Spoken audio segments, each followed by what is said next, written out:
হুয়াল্লাযী খালাকাল মাউতা ওয়াল হায়াতা লিয়াবলুয়াকুম আইয়ুকুম আহসানু আমালান ওয়া হুয়াল আজিজুল গফুর। মনে আছে দুটো আয়াত, এই যে ওহু আলা কুল্লি শাইইন কদির, এই আয়াতের কিছু তাফসীর এতক্ষণ আপনাকে শুনালাম। এখন এই 2 নম্বর আয়াতের তাফসীর একটু মনোযোগ দিয়ে শুনবেন। জীবন এবং মৃত্যু সৃষ্টি করছেন কে? এটা কিন্তু বিশ্বাস করে বলা লাগবে ভাইরে। হ্যাঁ, বিশ্বাস করেন। আপনি যতই চেষ্টা করবেন আপনি বাঁচতে পারবেন না যদি আল্লাহ মারে।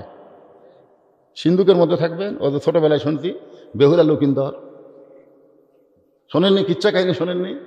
হায় হায়, এমন একটা লোহার ঘরের মধ্যে থসে সাপ যেন না কামড়ায়, মরেনি? মরেনি? আপনি মনে করতেছেন আমি নিরাপদ। মৃত্যু আসবেই। ক্ষমতা থাকলেও মরা লাগবে, ক্ষমতা না থাকলেও মরা লাগবে, ঠিক কিনা কন?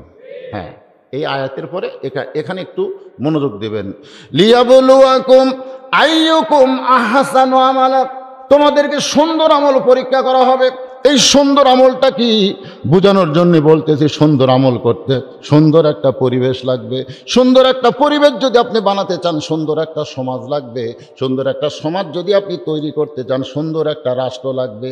সুন্দর একটা রাষ্ট্র যদি গঠন করতে চান, তাহলে সুন্দর একটা সংবিধান লাগবে। আপনারা বলেন তো এটা কেমন? খালি মুখ দেখলে হবে না তো, সারা জীবন খালি শুনে গেলেন। আপনারা জানেন এই কোরআনের শুধু না, ইসলামের সবচাইতে বড় শত্রু কে ছিল? যিনি নাঙ্গা তরবারি নিয়ে নবীকে হত্যা করতে এসেছিল। আবু জেহেল কিন্তু এত বড় সাহস নেই, ওমর। কিন্তু রাস্তার মধ্যে যখন নাইম নামে এক ব্যক্তি বলল, ওমর পাগলের মতন তরবারিলে কোথায় যাও? ওমর ফারুক বলল, চিৎকার করে বললেন, মারতে মারতে আমাকে হত্যা করতে পারেন, কিন্তু ওইটা দিতে পারবো না। লা ইয়ামুসসুহু ইল্লা মুতাহহারুন, ওটা পবিত্র হয়ে তারপরে স্পর্শ করা লাগবে। পবিত্র না হয়ে এটা স্পর্শ করা। আপনারা বলেন তো ওমর ফারুক কি হলো? শুধুমাত্র কোরআনের কারণে এই মানুষটা এত ভালো হয়ে গেল। কোনো কিছু লাগে নেই, শুধু কোরআন। আর আমরা এত বছর হলে কোরআনের ওয়াজ শুনতেছি, খালি মতভেদ। যাওয়ার সময় বলবে, ওই গল্প করবে, এই বদরুচিত কোন দল করে রে? তখন একজন বলবে, ওয়াজ শুনে বুঝিসনি? প্রত্যেক বক্তার ওয়াজ শুনে আর জনগণ এরকম সমালোচনা করে। আর আমরাও বক্তা হয়েছি ওই যে কানার হাতি দেখার মতন। 5 কানা হাতি দেখবার গেছে, 5 কানা। আচ্ছা আপনারা বলেন তো, কানা কোনোদিন হাতি দেখবার পারে? তারপরে দেখবার গেছে যে এক কানা হাতির গাও লাগতেছে, বলতেছে হাতি পাহাড়ের মতো। আর এক কানা হাতির পাও ধরে বলতেছে, এই কানা মিথ্যা কথা বলিস কেন, হাতি হলো থমের মতন। আর এক কানা হাতির সুর ধরে বলতেছে, এই তোর একটাও ঠিক বলিস নাই, হাতি হয়তো এরকম। আর একজন হাতির ন্যাস ধরে বলতেছে হাতি হলো দড়ির মতন, আর একজন হাতির কান ধরে বলতেছে হাতি হলো কুলের মতন। এক এক কানা এক এক রকম বয়ান করতেছে, কিন্তু হাতি কারো মতন নয়, হাতি হলো হাতির মতো। আজকে আমরা বক্তারা হয়েছি এই কানা, এক একজন যা পাইছি তারই উপর বয়ান করতেছি, কিন্তু গোটা হাতির বয়ান আল্লাহর এই কোরআনে আছে না নাই? তাহলে আমাদেরকে গ্রহণ করতে হবে আল্লাহর কোরআন। ওমর ফারুক এমন ভালো হয়ে গেল, এক সময় কোরআনের পরশে আল্লাহ তাকে অর্ধ পৃথিবীর খলিফা বানায়া দিল। মেম্বরে বসে নিজের গালে নিজে চড় মারতেছেন, কখনো ডান হাতে ডান গালে, কখনো বাম হাতে বাম গালে চড় মারে। ওসমান গনি মসজিদের মধ্যে ঢুকে বলতেছে, আমির আল মুমিনিন, অর্ধ পৃথিবীর খলিফা হওয়ার পরে এরকম পাগল হয়ে নিজের গালে নিজে কেন চড় মারতেছেন? ওমর ফারুক চোখের পানি বের করে বলে, ওসমান, এই মেম্বরে বসার পরে অতীতের কথা বারবার মনে পড়ে যায়। ওসমান গনি বলে, আপনার অতীত কি? ওমর ফারুক বলতেছেন, খালার বাড়িতে আমি রাখালি করতাম, ছাগল চড়াইতে যাইতাম সন্ধ্যার সময়, ছাগলগুলো যখন ফেরত নিয়ে আসতাম, খালা ছাগলগুলো গুনে 2-4টা কম পড়ে গেছে। আমার কান ধরে বলতো, ওমর কয়টা ছাগল নিয়ে গেলে, কয়টা ফেরত আনলে?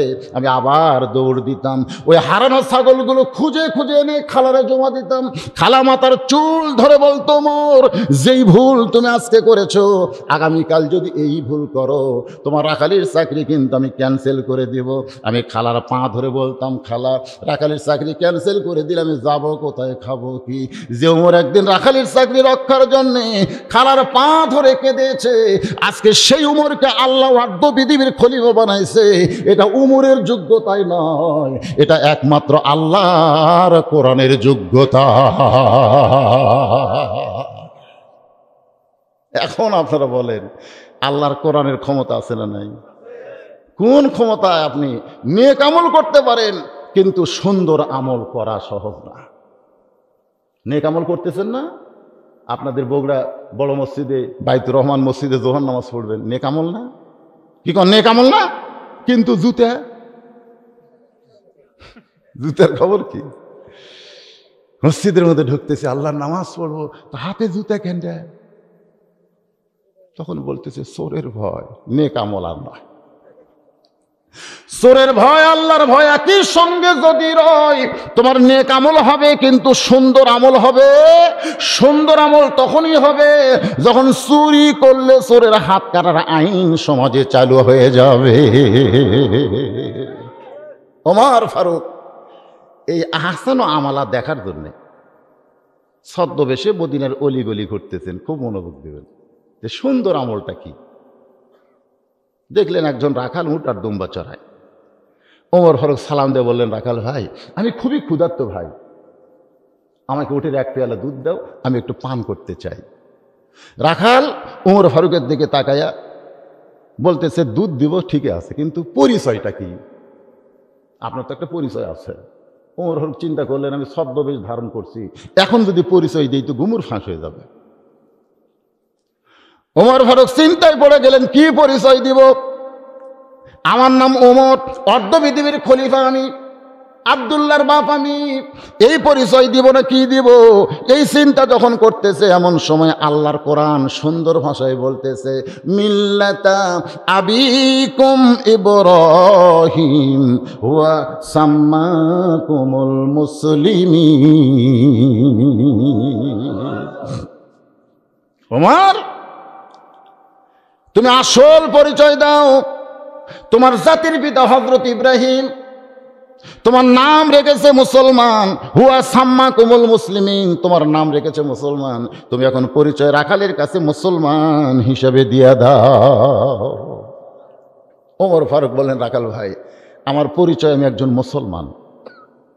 রাখাল বলতেছে, আসল না নকল? লিয়াবলুয়াকুম আইয়ুকুম আহসানু আমালা, একটু মনোযোগ দিবেন। রাখাল বলতেছে আসল না নকল? উমর ফারুক বলতেছে, রাখাল মুসলমান তো মুসলমান, এর মধ্যে আসল নকল কি? রাখাল বলতেছে, আসল মুসলমান যারা হবে তারা চাওয়ার ব্যাপারে সতর্ক থাকবে। আসল মুসলমান দরকার হলে ফাঁসির মঞ্চে যাবে, কিন্তু রাষ্ট্রপতির কাছে বাঁচার দরখাস্ত লিখবে না। আসল মুসলমান যারা হবে তারা জাত তার কাছে চাবে না। আজকে আমাদের বাংলাদেশে ভেজাল আছে না নাই? এ কথা কোন আছে না নাই? যাকে পায় তার কাছেই চায়। গাছে খালি লাল কাপড় বান্ধে থোসা, আর যেই বছর কইছিল ব্যারাম বেদি যদি দিকে বাঁচতে চাও, ঝিনাই দহ চলে যাবে। সুন্দর আমল একটু মনোযোগ দিবেন। রাখাল বলে, পথিক, তুমি যদি আসল মুসলমান হও তাহলে তুমি দুধ চাইলা কার কাছে? উমর ফারুক চোখের পানি বের করে বলে, রাখাল ভাই, চাওয়ার ব্যাপারে আমার ভুল হয়ে গেছে। রাখাল মুস্কি মুস্কি হাসার বলে, ভুলটা যখন স্বীকার করেছো তাহলে তোমার তওবা করার সুযোগ আছে। সুবহানাল্লাহ কর না কেন? উমর ফারুকের চোখ দিয়ে পানি পড়তেছে। পানি পড়ার কারণ হলো, আল্লাহ তোমার কোরআনের সমাজ যখন দুনিয়াতে চালু থাকে তখন সবচাইতে সুন্দর আমল হলো, ওমর ফারুক যদি ভুল করে সেই ভুলটা রাখালো ধরতে পারে, তখন গোটা দুনিয়া হয়ে যায় মসজিদ। যেরকম সুবহানাল্লাহ। আজকে মসজিদের মধ্যে ইমাম সাহেব এশার নামাজ 4 রাকাত পড়ালো, ফরজ কয় রাকাত? যদি 3 রাকাতে বসতো, মনে করেন যদি বসতো, সাধারণ একটা ভ্যানওয়ালাও বলতো আল্লাহু আকবার, জোরে কোন কথা ঠিক কিনা? ইমাম টাইটেল পাস, দাওরা পাস, যদি মনে করে একদিন 4 রাকাত পড়াছি, আজকে 3 রাকাতই বসেই থাকবো, আমি লোকমান নিলাম না, এই নিয়ত করে যদি বসা থাকে, আপনারা বলেন তো সমস্ত মুসল্লি নেতার পক্ষে না ভ্যানালার পক্ষে? এটাই হলো সুন্দর আমল। ভুল করলে গ্রহণ করো, আর যদি গোঁড়ামি করো তোমার মতো ইমামের দরকার নাই। আমরা ইমাম পাল্টাবো কিন্তু মুসল্লি পাল্টাবো না, ধরে কোন কথা ঠিক কি না? কারণ মুসল্লি ঠিক, ইমাম বেঠিক। আজকে মসজিদের মধ্যে নেতা ভুল করলে মুসল্লি লোকমা দেয়, সমাজের মধ্যে চেয়ারম্যান যদি ভুল করে, এমপি যদি ভুল করে, একটা মানুষও লোকমা দেয় না, যার কারণে মসজিদ ভালো আছে কিন্তু সমাজ ভালো নাই। মসজিদ কেমন ভালো যে আজান দিছে, আওয়ামী লীগ, বিএনপি, জাতীয় পার্টি, জামাত, তাবলিগ, পীর মুরিদি যারা নামাজ পড়ে, আজান শোনার সঙ্গে সঙ্গে সবাই মসজিদের দিকে চলে আসতেছে। দেখেন মসজিদ কেমন ভালো। একটা আওয়ামী লীগ কোনোদিন করলো না আমি সরকারি দলে আছি, আমরা সামনে কাতার, কইছে? বিএনপি কোনোদিন বলছে আমরা বড় দল বারে ভোটত নাই, জনগণের অন্তর্তাসী বারে আমরা 2 নম্বর কাতার। আর জাতীয় পার্টি বলছে কোনো মতে আমরা বিরোধী দল, কোনো মতে। এটা একটা বিরোধী দল। আপনাদের এমপি সাহেব জাতীয় পার্টি, ধরে কোন কি পার্টি, কিন্তু নৌকা লেটাল আছে, নাম দিছে বিরোধী দল, এরই নাম হলো কোনো মতে, ধরে কোন কি মতে, আমরা 3 নম্বর। আর যুদ্ধ অপরাধী জামাত, এরা থাকছে 8 নম্বরে। আপনারা বলেন তো এইরকম কোন মসজিদ দেখছেন আপনারা? কেন দেখেন নাই? কারণ মসজিদে যিনি নেতৃত্ব দিচ্ছে তিনি নিজের ইচ্ছায় নেতৃত্ব দিচ্ছে না, আল্লাহর হুকুমের নেতৃত্ব দিচ্ছে, ধরে কোন কথা ঠিক কিনা? যার কারণে 14 দল 20 দল ভাঙ্গা এক কাতার হয়ে গেছে। এই মসজিদের সৌন্দর্য যদি সমাজের মধ্যে চালু হতো, এটার নাম হলো আহসানু আমালা। সুন্দর আমল কারে কয়? একটু মনোযোগ দিয়ে শুনবেন। ওমর ফারুক চোখের পানি নিয়ে বলতেছে, রাকাল ভাই আমার ভুল হয়ে গেছে। রাকাল বলতেছে, ভুলটা যখন স্বীকার করছো তাহলে তওবা করো। ওমর ফারুক বলে, আমি তওবা করতেছি। রাকাল বলে, এত সহজ না, তুমি একজন মূর্খ মানুষ, তুমি তওবা কেমনে করবে? বরং আমি তওবা করাই, তুমি আমার সঙ্গে তওবা করো। ওমর ফারুক বলতেছে, আমি মূর্খ, এ কথা তোমাকে কে কইছে? রাকাল বলতেছে যে চাওয়ার ব্যাপারে সতর্ক হয় না, সে হলো সবচাইতে বড় মূর্খ। আপনারা মুফতি আব্দুল হান্নানের নাম শুনছেন? মুফতি আব্দুল হান্নান, হরকাতুল জিহাদ, যাকে কিছুদিন আগে ফাঁসি দিয়েছে, আপনারা জানেন। উনি কিন্তু মুফতি, অথচ উকিল যায় বলল, ভাই আপনার তো ফাঁসির দণ্ড কার্যকর হবে, তবে বাঁচার একটা জায়গা আছে। তো মুফতি আব্দুল হান্নান বলল, সেটা কি? বলে, রাষ্ট্রপতির কাছে দরখাস্ত করে, রাষ্ট্রপতি যদি মাফ করে দেয় আপনার মৃত্যু হচ্ছে না। তো উকিলের কথায় দেখেন, এত বড় মুফতি হয়ে রাষ্ট্রপতির কাছে বাঁচার দরখাস্ত লিখলো, রাষ্ট্রপতি ওটাও গ্রহণ করলো না, ফাঁসি হয়ে গেল। মনে করেন রাষ্ট্রপতি ওইটা গ্রহণ করলো, আর ফাঁসি হচ্ছে না। এখন রাষ্ট্রপতি দরখাস্ত মঞ্জুর করে ফাঁসি হচ্ছে না, মুফতি আব্দুল হান্নানকে উকিল বলতে, ভাই আপনার কাম হয়ে গেছে, আপনার আর টেনশন নেই। আব্দুল হান্নান জেলখানা থেকে বের হয়ে, হুররে হুররে, আমাকে রাষ্ট্রপতি ক্ষমা করে দিয়েছে। এই কথা কয়ে যখন বাড়ির দিকে যাচ্ছে, সামনে আজরাইল খাড়া আছে। আজরাইল বলতেছে, চ যাই। আব্দুল হান্নান বলতেছে, না রাষ্ট্রপতি। এই কিসের রাষ্ট্রপতি? বঙ্গবন্ধু শেখ মুজিবুর রহমান, জিয়াউর রহমান, জিল্লুর রহমান ক্ষমতায় থাকা অবস্থায় মরে গেল। তো যারা ক্ষমতায় থাকা মরে, তারা কিভাবে জীবন ভিক্ষা দেয় রে? জীবন ভিক্ষা দেওয়ার মালিক একমাত্র আল্লাহ, ধরে কোন কথা ঠিক কিনা? আল্লাহ বাদ দিয়ে অন্য কারো কাছে দরখাস্ত করছো? সুবহানাল্লাহ। আল্লাযী খলাকাল মাউতা ওয়াল হায়াতা, জীবন এবং মৃত্যুর মালিক কে? জবান খুলে বলেন, জীবন মৃত্যুর মালিক কে? রাকাল বলতেছে, তুমি মূর্খ মানুষ, কারণ চাওয়ার ব্যাপারে যারা সতর্ক হয় না তারা মূর্খ। আমি তওবা পড়াই, তুমি আমার সঙ্গে তওবা পড়ো। এবার রাখাল হযরত উমরকে তওবা পড়াচ্ছে, সুবহানাল্লাহ কোন। আপনারা যেন মাগরিব এশার নামাজ পড়েন নাই, ফজর আগে হয়তো মৃত্যু হওয়ার পারে, জোরে কান পারে কি পারে না। এই জন্য আমরা সকলেই একটু তওবা পড়ি। তওবা পড়তে কোনো আপত্তি আছে? তাহলে জবান খুলে বলেন আস্তাগফিরুল্লাহ রব্বি মিন কুল্লি জামবি ওয়া তুবু ইলাইহি লা হাওলা ওয়ালা কুওয়াতা ইল্লা বিল্লাহিল আলিয়্যিল আযীম। ওমর ফারুক তওবা করার পরে বলে, ও রাখাল ভাই, আল্লাহর হস্তে উটের এক পেয়ালা দুধ দাও। কার হস্তে? ঠিক আছে, ও রাখাল ভাই, আল্লাহর হস্তে উটের এক পেয়ালা দুধ দাও। রাখাল মুসকি মুসকি হাসে। ওমর ফারুক বলে, রাখাল হাসো কেন? রাখাল বলতে যে তওবা করার পরে তুমি আবার মুনাফিকি করলে। ওমর ফারুকের চেহারা রক্তের মতন লাল হয়ে গেছে। কারণ কাফের শব্দ ভালো, ইহুদি ভালো, খ্রিস্টান ভালো, কিন্তু মুনাফিক শব্দ কিন্তু ভালো না। আল্লাহ কোরআনে বলেছেন মুনাফিক জাহান্নামের সবচাইতে নিচে থাকবে। জোরে কোন কথা ঠিক কি না? সাহাবীরা বললেন, এ রাসূলুল্লাহ, এই বদমাইশ খারাপ মুনাফিক কোন দলের ভিতর থেকে হবে? আল্লাহ রাসূল বললেন, কাফেরের মধ্যে কোনো মুনাফিক নাই, ইহুদির মধ্যে কোনো মুনাফিক নাই, খ্রিস্টানের মধ্যে, হিন্দু বৌদ্ধর মধ্যে কোনো মুনাফিক নাই। মুনাফিকের আবাদ হবে মুসলমানের ভিতরে। তাহলে বলেন, আমাদের বাংলাদেশে মুনাফিক আছে না নাই? কোরআনের হক কথা শুনলে তাদের কলিজার মধ্যে কামড়ায়। হে, কথা কেন আছে না নাই? তোমার কেন জ্বলে বন্ধু, গান একটা আছে না, তোমার কেন জ্বলে। কোরআনের হক কথা শুনলে তোমার কেন জ্বলে বন্ধু, তোমার কেন জ্বলে। যাদের কলিজায় আগুন ধরবে, মনে করবে তারা মুসলমান নাম নিয়ে মুনাফিক হয়ে গেছে। জোরে কোন কথা ঠিক কিনা? ওমর ফারুক চেহারা রক্তের মতো লাল করে বলে, রাখাল, মুখে যা আসে তা বলতে পারো না, আমার মধ্যে মুনাফিকের কি দেখলে? রাখাল বলতেছে, এত রাগ করছো কেন? তোমার মুখের সাথে মনের মিল নাই, তোমার মুখের সাথে মনের মিল নাই। তুমি মুখটা আমাকে বলতেছো, রাখাল ভাই, আল্লাহর হস্তে উটের এক পেয়ালা দুধ দাও। তুমি বলো তো তোমার মন কি বলতেছে?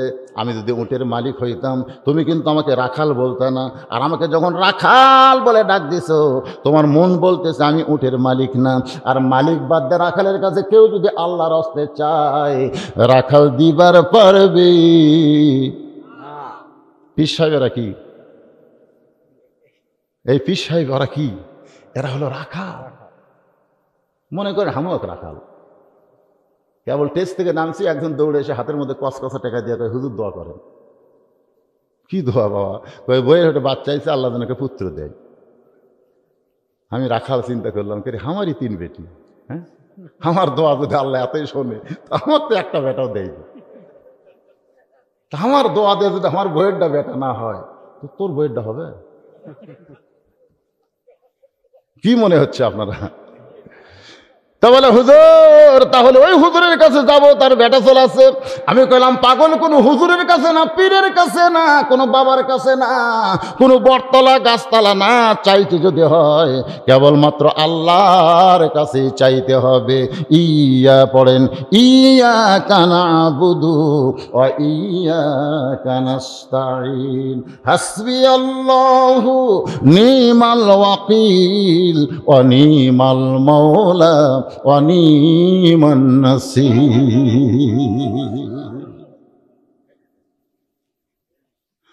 রাখাল বলে, পথিক, সত্যি যদি আল্লাহর হস্তে উটের এক পেয়ালা দুধ চাও, তাহলে এখান থেকে মালিকের বাড়ি 10 মাইল দূরে, ওই মালিকের বাড়ির দরজায় গিয়ে দাঁড়াও। মালিককে বলো, মালিক, তোমার রাখাল উট আর দুম্বা চড়ায়, তুমি মালিক যদি হুকুম দাও তাহলে রাখাল আল্লাহর হস্তে উটের এক পেয়ালা দুধ দিবে। ওমর ফারুক বলে, রাখাল ভাই, অতদূর মালিকের বাড়ি যাওয়ার দরকার আমার নাই, বরং তোমাকে 2টা টাকা দিলাম, এই 2টা টাকার বিনিময়ে তুমি উটের এক পেয়ালা দুধ দাও। রাখাল আসমানের দিকে তাকায় বলে, পথিক, তুমি হযরত ওমরকে চেনো? সুবহানাল্লাহ কোন? রাখাল হযরত ওমরকে না চিনার কারণে বলে, পথিক, তুমি কি হযরত ওমরকে চেনো? যে ওমর আল্লাহর আইন দিয়ে রাষ্ট্র চালায়, এটাই হলো সবচাইতে সুন্দর আমল। সুবহানাল্লাহ বলেন।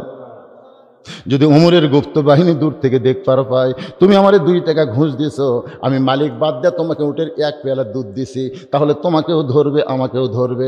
এই বয়সে গিয়ে তুমি ধরা পড়বার চাও? ওমর ফারুক বললেন, রাখাল ভাই, ধরা পড়ার যদি এতই ভয় থাকে তাহলে পাহাড়ের গুহার মধ্যে যাই, গোপনে তোমাকে 2 টাকা দেব, আর গোপনে তুমি উটের 1 পেয়ালা দুধ দিবে, তাহলে তোমাকেও ধরতে পারবে না, আমাকেও ধরতে পারবে না, উমরের গুপ্ত বাহিনীও দেখবে না, তোমার মালিকও জানবে না। রাখাল চিল্লায় বলে, ভণ্ড রে ভণ্ড, তুমি ভণ্ড, তুমি ভণ্ড। উমর ফারুক বলে, রাখাল, আমার মধ্যে ভণ্ডামির কি দেখলা? রাখাল বলে, পথিক, পাহাড়ের গুহার মধ্যে দেওয়া নেওয়া করলে উমরের গুপ্ত বাহিনী দেখতে পাবে না, আমার মালিক জানতে পারবে না, কিন্তু রাখালের আল্লাহ দেখতে পায়। সব চাইতে সুন্দর আমল হলো কেউ না দেখলেও আল্লাহ দেখে। কোন আমলের পরীক্ষা? লিয়াবলুয়াকুম আইয়ুকুম আহসানু আমালা। কেউ না দেখলেও, তারা 20টা মারছেন, দরজা জানলা বন্ধ করে একলাই 20টা মারছেন, আর সকালে চাষ করলে গল্প মারতেছেন, কেউ দেখেনি, কেউ দেখেনি। এই রে অন্যের হক, ইন্নাল্লাহা ইয়ামুরুকুম আন তুআদ্দুল আমানাতি ইলা আহলিহা ওয়া ইযা হাকামতুম বাইনান নাস আন তাহকুমু বিল আদল। একজনের হক আরেকজন মারছে, ওই যতই হজ করুক, নামাজ পড়ুক, যাকাত দেখ, যত যা করুক, ও কোনোদিন জান্নাতের চোখ আর চোখে দেখবে না, কোনো দিনও না। জান্নাত হারাম করে ফেলেছেন। কি মনে করতেছেন কেউ দেখেনি? কথা কর না কেন, কেউ দেখেনি?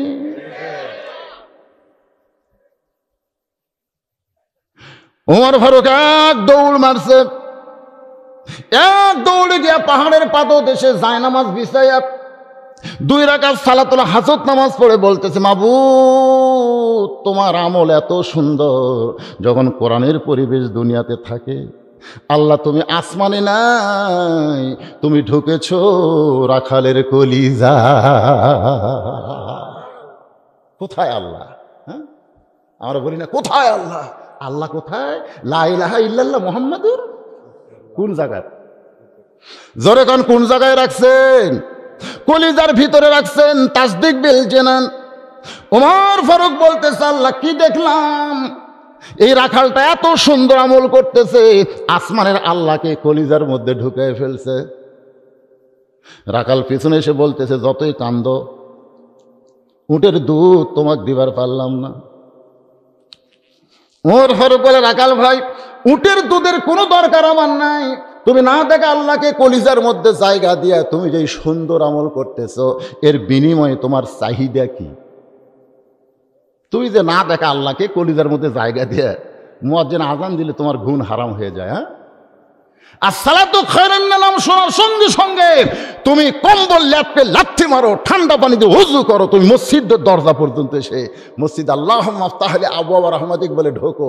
এই না দেখা আল্লাহকে বিশ্বাস করে তুমি যে 5 ওয়াক্ত নামাজ পড়তেছো, আর বিনিময়ে তোমার চাহিদা কি? হ্যাঁ, তুমি ইসলামে আন্দোলন করার কারণে বাড়িতে থাকতে পারো না, আলুর বাগুড়ির মধ্যে মাঝে মধ্যে ঘুম পাড়া লাগে। ধরে কোন কথা ঠিক কিনা?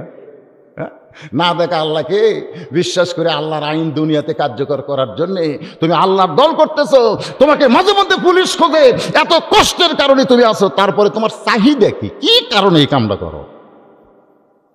কি কোন একটা চাহিদা আছে না নাই? ওমর ফারুক রাখালকে বলতেছে, একটা ভালো চাকরিও নেই, একটা ভালো চাকরিও করো না, ভালো খাবারও পাও না, ভালো বাড়িও তোমার নাই, তারপরেও না দেখা আল্লাহকে কলিজার মধ্যে জায়গা দিয়ে তুমি যে সুন্দর আমল করতেছো, আর বিনিময়ে তোমার চাহিদা কি? রাখাল বলে, প্রতীক, আমার চাহিদা হলো রব্বানা, সকলে বলেন রব্বানা আতিনা ফিদ দুনিয়া হাসানাতাও ওয়া ফিল আখিরাতি হাসানা ওয়া কিনা আযাবান্নার। ওমর ফারুক বললেন, রাখাল ভাই, আমি মূর্খ মানুষ, তোমার চাহিদার কথা জানতে চাইলাম, তুমি কোরআনের আয়াত আমাকে শোনাই দিলা, আমি তো বুঝতে পারলাম না। রাখাল মুসকি মুসকি হাসের বলে, তুমি আসলেই মূর্খ। আসলে মূর্খ? আল্লাহ বলেছেন, আল্লাহ রাসূল বলেছেন, আমার পরে কেউ যদি নবী হতো, লাউ কানা উমর, আল্লাহ উমরকে নবী বানায় দিত। সে হযরত উমর বলতেছে, আমি মূর্খ, তোমার চাহিদা বুঝতে পারলাম না, তুমি একটু ভালো করে বুঝাই দাও। রাখাল বলতেছে, পথিক, আমার চাহিদা হলো 2টা, একটা হলো দুনিয়া, একটা হলো আখেরাত। দুনিয়ার সৌন্দর্য চাহিদা হলো হযরত উমরকে আমি এক নজর দেখতে চাই। যে উমর আল্লাহর কোরআনের রাষ্ট্র কায়েম করার কারণে আমি না দেখা আল্লাহকে কলিজার মধ্যে জায়গা দিবার পারছি, সেই হযরত উমর মহামানবকে যদি একটা নজর জীবনে দেখতে পাইতাম তাহলে আমার দুনিয়ার চাহিদা আল্লাহ পুরা করত। আমার 2 নম্বর চাহিদা হলো, আমি রাখাল যখন মরে যাব, মরে যাওয়ার পর এই অধম রাখালকে আল্লাহ যেন জান্নাত দেয়। আপনারা কি দোয়া পড়েন না, এই আয়াত পড়েন না? কি বোঝেন, কি বোঝেন? রব্বানা পড়েন, রব্বানা আতিনা ফিদ দুনিয়া হাসানাতাও, আহসান আর হাসান, আহসান হাসানাতাও ওয়া ফিল আখিরাতি হাসানা ওয়া কিনা আযাবান্নার। ওমর ফারুক দৌড়ে গিয়া রাখালের হাতটা খপ করে ধরছে, ধরে রাখাল বলতেছে পাগল নাকি, আমার ঘামা হাতে চুমা দিলে কেন? উমর ফারুক বলে, রাখাল ভাই, তোমার 2 নম্বর চাহিদা আল্লাহ পুরা করছে। মরে যাওয়ার সঙ্গে সঙ্গে তুমি যে জান্নাত পাবা এ ব্যাপারে কোনো সন্দেহ, আরো ধরে কোন সন্দেহ? কে বলছে? আল্লাহ বলতেছেন, ও উমর বলছে, ইন্নাল্লাযীনা ক্বালু রাব্বুনাল্লাহু সুম্মা ইসতাকামু তাতানাজ্জালু আলাইহিমুল মালায়েকা আল্লা তাখাফু ওয়া লা তাহজানু ওয়া আবশিরু বিল জান্নাতিল্লাতী কুনতুম তুআদুন। দেখছেন, আল্লাহকে যারা রব বলে স্বীকার করে এর প্রতি যারা কায়েম থাকবে, বিপদ আপদ মুসিবতের মধ্যেও যারা আল্লাহ ছাড়বে না, আল্লাহ বলে যে খালি মর, খালি মর, মর, আল্লাহ তাখাফ, কোনো ভয় নাই, ওয়ালা তাহজান, কোনো চিন্তা নেই, মরাও সারা, জান্নাতে ঢোকাও সারা। ধরে কান সুবহানাল্লাহ। দুনিয়া আর জান্নাত, ফাদখুলি ফি ইবাদি ওয়াদখুলি কবর, ওয়াদখুলি কবর, জান্নাত। ওমর ফারুক বললেন, রাখাল তোমার 2 নম্বর চাহিদা আল্লাহ পুরা করছে, মরার সঙ্গে সঙ্গে জান্নাত পাবে। রাখাল মুচকে মুচকে হাসে। ওমর ফারুক বলে, হাসো কেন? বলে, হাসার কারণ হলো এতক্ষণ তোমাকে বোকা মনে করছিলাম, এতক্ষণ তোমাকে মূর্খ মনে করছিলাম, কিন্তু এখন দেখতেছি তুমি বড়ই চালাক। ওমর ফারুক চমকটা কয়, আমার মধ্যে কি চালাকি দেখলে? রাখাল বলতেছে, বাকির কথা বলতে পারো কিন্তু নগদ বলতে পারো না। মরে গেলে জান্নাত পাবো, এই বাকির কথা সহজেই বলতে পারলে, কিন্তু হযরত উমরকে এক নজর দেখতে পাবো, এই নগদ কথা বলতে তোমার কোন জায়গায় বাজে? একটা হলো বাকি, আর একটা কি?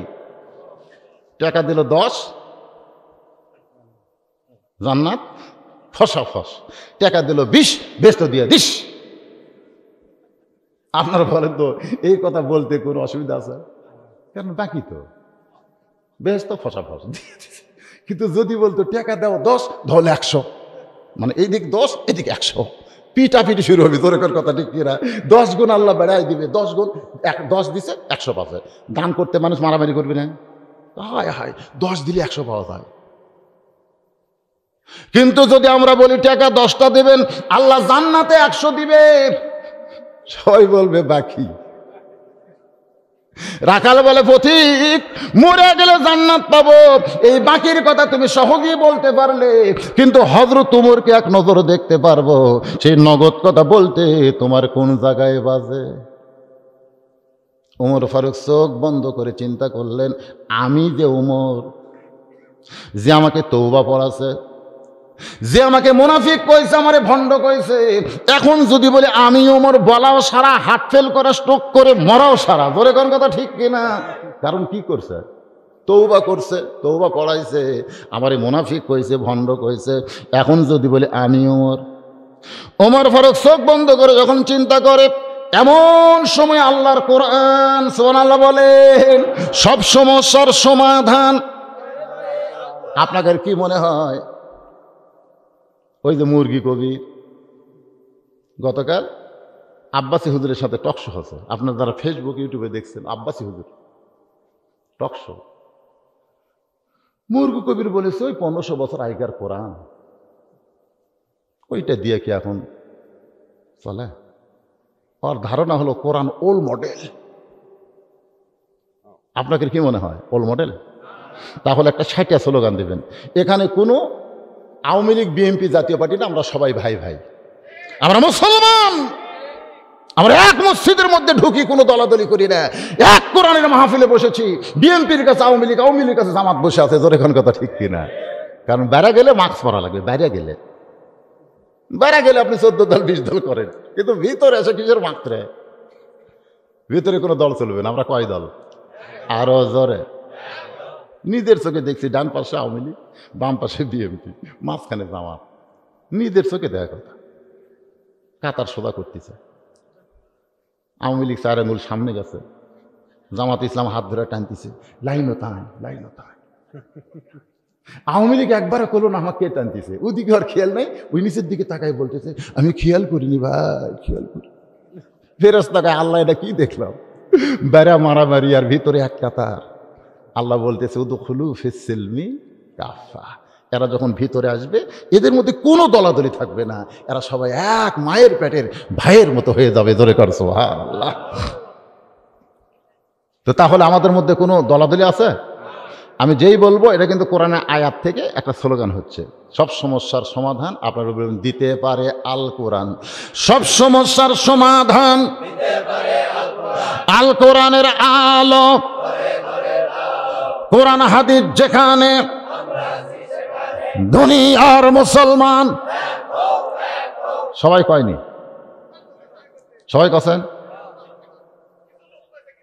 এই দেখছেন, যারা কন নাই, যারা কন নাই, যদি মনে করেন আল্লাহ বলে যে যারা এই কোরআনের পক্ষে স্লোগান দিল, ফেরেশতারা তাদের জন্য জান্নাতে লিস্টি করো, তাহলে আপনার তো বাদ পড়ে গেলেন। আর একবার চান্স নেন। সব সমস্যার সমাধান আল কোরআনের আলো। মাশাআল্লাহ, এবার মোটামুটি একটু শোনা গেছে। হযরত ওমর ফারুক চিন্তায় পড়ে গেলেন।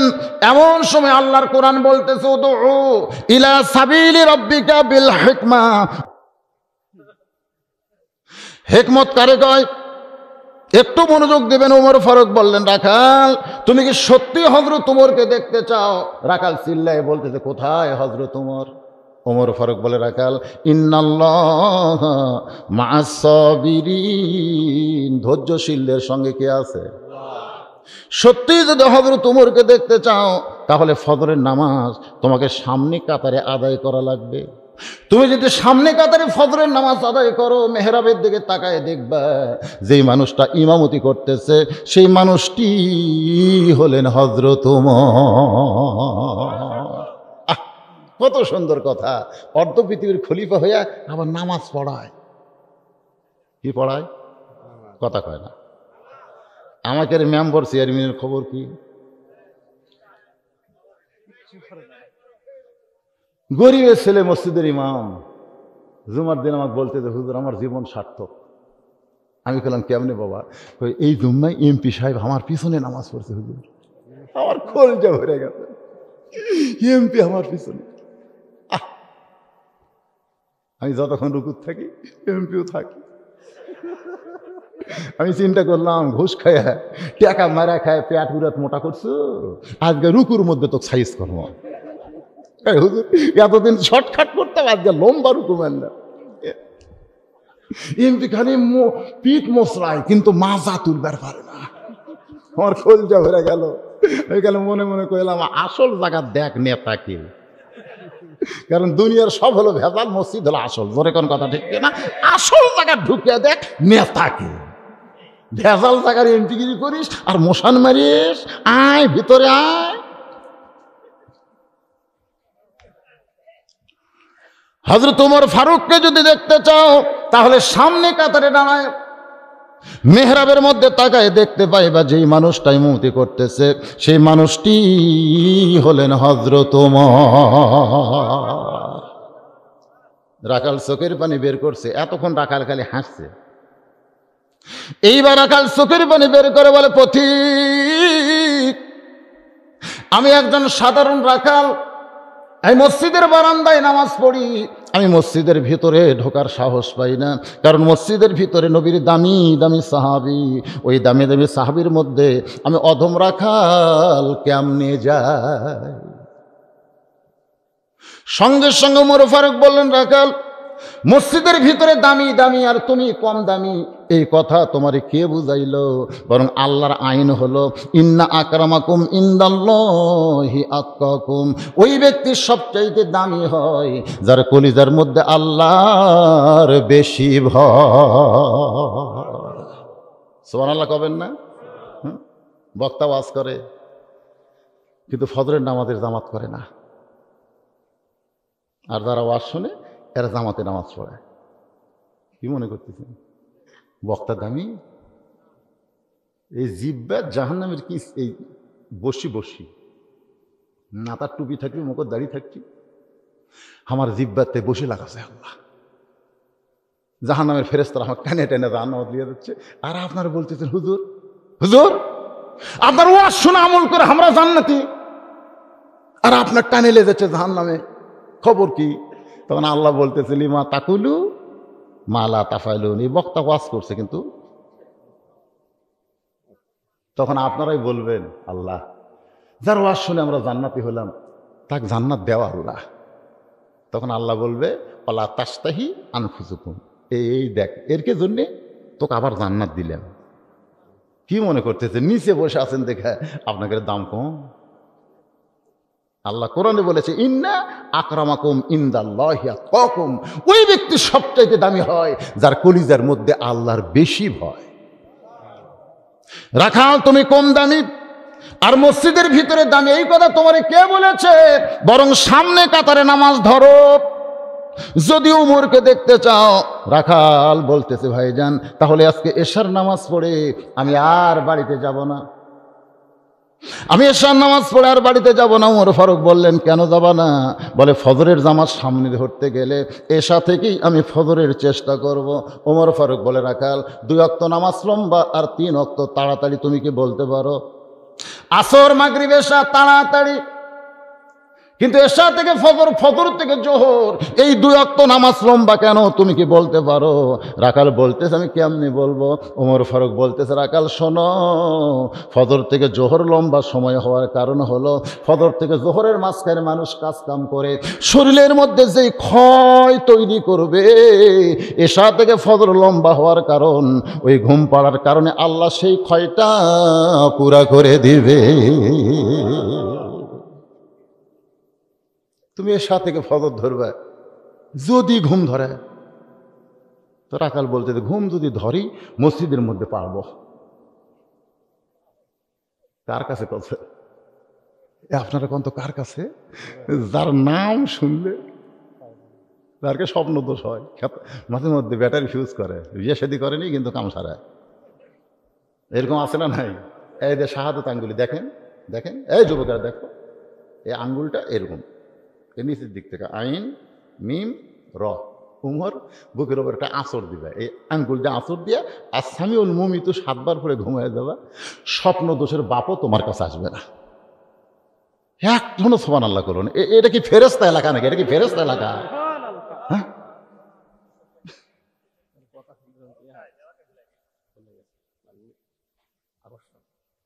আসলে আমার চাষি আমার কাছে যে কান দিতে, কে চাষি কান্দেন কে?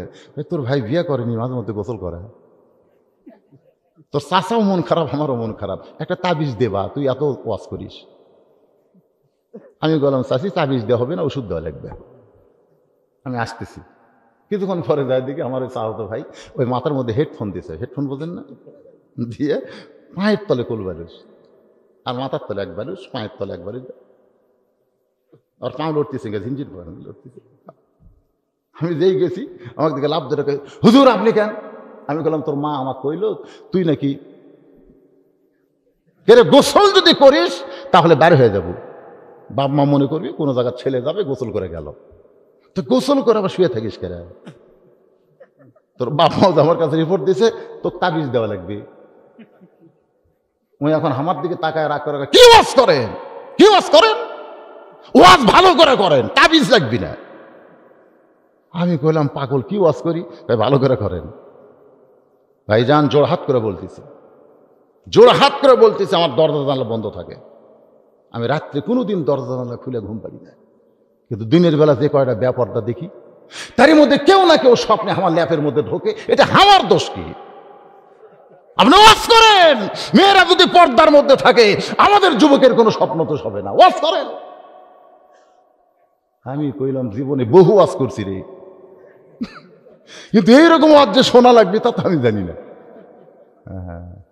এই সমস্ত যুবকদের বলতেছি, বাবা ওমর ফারুকের নামটা শাহাদত আঙ্গুলি দিয়ে বুকের উপর আশ্রে লিখবে, আর সামিউল মুমিত 7 বার পড়বা। এই ব্যাধি থেকে আল্লাহ তোমাকে হেফাজত করবো, জোরে কান আমিন। যে উমরের নাম শুনলে শয়তান পালায়, রাস্তাতে গেলে 40 দিন আসে না, সেই হযরত ওমর। একটু মনোযোগ দিয়ে শুনবেন, যেই শুনছে মসজিদের মধ্যে ঘুমাবো, কোন জায়গায় ভুলে গেছেন আপনারা? মসজিদের মধ্যে। ওমর ফারুক চেহারা রক্তের মতন করে বললেন, মসজিদের মধ্যে ঘুমানোর দলিল কি? মসজিদের মধ্যে ঘুমানোর দলিল আছে না নাই? আছে নাই? ঘুমাবেন। এই জোহর নামাজ পড়ে সবাই চলে গেছে, আপনারা 5 জন 4 ফ্যান দিয়েছেন। শোনেন, ভালো করে শোনেন। এই 5 জন 4 ফ্যান দিয়ে গল্প করতেছেন, ধানের যে ফলন হলো, বারে দাম আছে কিন্তু ফলন নাই, আলু লাগাচ্ছি কি যে হয়, এই গল্প করতে গিয়ে মাথার উপর ফ্যান ঘুরতেছে। ফেরেশতাকে আল্লাহ সবাই চলে গেল, ফাইদা কুদিয়াতিস সালা ফান্তাশিরু ফিলা। কিন্তু এই 4টা গল্প করে, এরা তো মসজিদটা বাড়ায় না। আল্লাহ বলতেছে, এরা মসজিদে গল্প করতে গিয়ে মাথার উপর যতক্ষণ ফ্যান ঘুরিছে, এই ফ্যানের বিল আলাদাভাবে না দেওয়া পর্যন্ত এরা জান্নাত যাওয়ার পারবে না। কারণ মসজিদ ওর বাপের ঘর না, ইচ্ছা মতো ফ্যান ঘুরে ভিতরে। কোন কথা ঠিক কিনা? কি আর কি মারতেছে? আগে কাঁচা পেঁচ খায় মসজিদে ঢুকলে দাদারা খুনার ভূতে মারছে, এই তোর মুখ গন্ধায়, তোর মুখ গন্ধায় রে, পেঁচ খাইছিস, রসুন খাইছিস, এগুলো ফেরেশতা সহ্য করতে পারে না। আগে আমাকে দাদারা পেঁচের গন্ধ থাকলে বের করে দিছে, এখন মসজিদের মধ্যেই পেঁচ করতেছে। মসজিদের মধ্যেই পেঁচ কাটা মুড়ি মাখবি, খালি কাটিছে, ওর গন্ধ বার করবার চিপা লাগে, তা চিপতিছে। কি মসজিদ ওর বাপের রান্না ঘর? ও কথা কর না, কার মসজিদ বাপের রান্না ঘর? আল্লাহর বান্দারা ওমর ফারুকের চেহারা রক্তের মতন লাল হয়ে বলতেছে, রাখাল বরং আজানের গুরুত্ব দিও। 5 ওয়াক্ত নামাজের মধ্যে ফজরের আজানের গুরুত্ব কম না বেশি? এই আজানের মধ্যে বাড়তি 2টা কথা আছে। কি কথা? আসসালাতু খায়রুম মিনান নাওম।